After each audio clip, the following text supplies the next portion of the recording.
ಇಂದೇ ಡೌನ್ಲೋಡ್ ಮಾಡಿ ಮತ್ತು ನಿಮ್ಮ ನೆಚ್ಚಿನ ಶೋಗಳನ್ನ ಆನಂದಿಸಿ.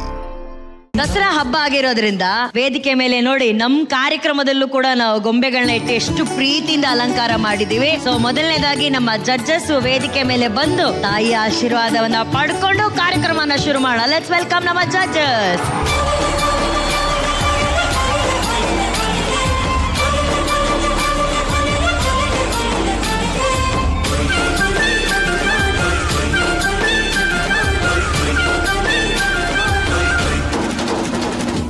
ಚಾಮುಂಡಿಗೆ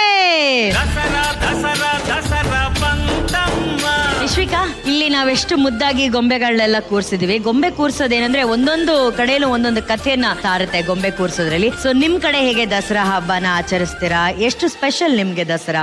ನಮಗೆ ದಸರಾ ತುಂಬಾನೇ ಸ್ಪೆಷಲ್. ನಮ್ಮ ಮಮ್ಮಿಗೆ ಸ್ಪೆಷಲಿ ತುಂಬಾ ಶ್ರದ್ಧೆಯಿಂದ ಮಾಡುವಂತ ಒಂದು ಫೇವ್ರೆಟ್ ಪೂಜೆ ನವರಾತ್ರಿ. 9 ದಿನ ಫಾಸ್ಟಿಂಗ್ ಅಲ್ಲಿ ಇದ್ದು ಬೆಳಿಗ್ಗೆ ಒಂದು ಸೆಷನ್ ನಡೆಯುತ್ತೆ, ಸಂಜೆ ಒಂದು ಸೆಷನ್ ನಡೆಯುತ್ತೆ ಪೂಜೆ. ಸೊ ತುಂಬಾ ಶ್ರದ್ಧೆಯಿಂದ ಮಾಡುವಂತ ಪೂಜೆ ನವರಾತ್ರಿ ನಮ್ಮ ಮಮ್ಮಿಗೆ. ಆ ತಾಯಿ ಒಳ್ಳೇದ್ ಮಾಡ್ಲಿ ನಿಮ್ಗೆ. ರೇಷ್ವಿಕಾ, ಎಲ್ಲರಿಗೂ ದಸರಾ ಹಬ್ಬದ ಹಾರ್ದಿಕ ಶುಭಾಶಯಗಳು.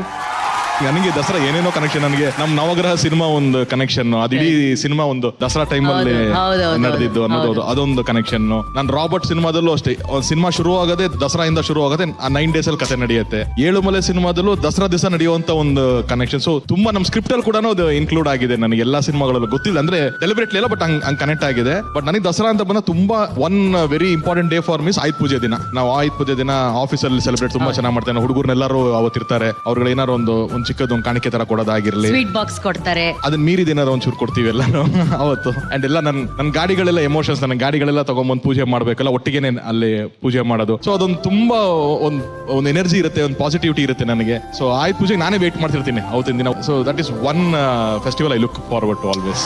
ಪ್ರೇಮ ಮೇಡಮ್, ಈ ವಿಜಯದಶಮಿ ನಿಮ್ಗೆ ಎಷ್ಟು ಸ್ಪೆಷಲ್? ತುಂಬಾ ಸ್ಪೆಷಲ್ ನಮ್ಗೆ ಬೊಂಬೆ ಕಲೆಕ್ಷನ್ಸ್ ತುಂಬಾ ಚೆನ್ನಾಗಿರುತ್ತೆ. ಮನೆಗೆ ಹೋಗಿ ಬೊಂಬೆ ಚಿಕ್ಕ ಬೊಂಬೆಗಳಿಟ್ಟಿರ್ತಾರೆ, ಅದನ್ನ ಕಲೆಕ್ಷನ್ಸ್ ಎಷ್ಟು ಕಷ್ಟಪಟ್ಟು ಮಾಡಿರ್ತಾರೆ. ಸೊ ಅದು ತುಂಬಾ ಇಂಟ್ರೆಸ್ಟಿಂಗ್. ನನಗೆ ಹೊಸ ಕಾರ್ ತಗೊಂಡ್ರೆ ವಿಜಯದಶಮಿ ದಿನ ನಾವು ಪೂಜೆ ಮಾಡೋದು ಎಲ್ಲ ರಿಕಲೆಕ್ಟ್ ಆಗ್ತಾ ಇತ್ತು. ಆಮೇಲೆ ನಮ್ಮಮ್ಮ ಆಕ್ಚುಲಿ ನಾವು ಚಾಮರಾಜಪೇಟೆಯಲ್ಲಿ ಇದ್ವಿ, ಅಲ್ಲಿ ಎದುರುಗಡೆ ಒಂದು ಹೋಟ್ಲ್ ಇತ್ತು, ಚಿಕ್ಕ ಹೋಟ್ಲು. ಅವಾಗ 5 o'clock ಅಂದ್ರೆ ಅವರು ಒಂದು ಸಾಂಗ್ ಹಾಕೋರು, ನೋಡು ನೋಡು ಕಣ್ಣಾರೆ ನಿಂತಿಹಳು.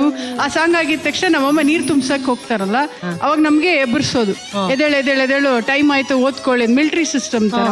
ಸೊ ಅವಾಗ ಅದು ಈ ಸಾಂಗ್ ಕೇಳಿದಾಗೆಲ್ಲ ಒಂದು ರೀಕಲೆಕ್ಟ್ ಆಗ್ತಾ ಇತ್ತು. ಸೊ ಇವಾಗ್ಲೂ ನೆನ್ಸ್ಕೊಂಡ್ರು ಆ ಚಂದ. ಅವಾಗ ಎಷ್ಟು ಚೆನ್ನಾಗಿ ನಾವು ಎದ್ದು 5:30 ಎಬ್ಬರಿಸಿ ಓಡಿಸ್ತಾ ಇದ್ರು. ಫಸ್ಟ್ ಮುಖ ತೊಳೆದು ಓಡ್ಬಿಟ್ಟು ಬಂದು ನಾವು ಓದಕ್ಕೆ ಕುತ್ಕೋಬೇಕಾಗಿತ್ತು.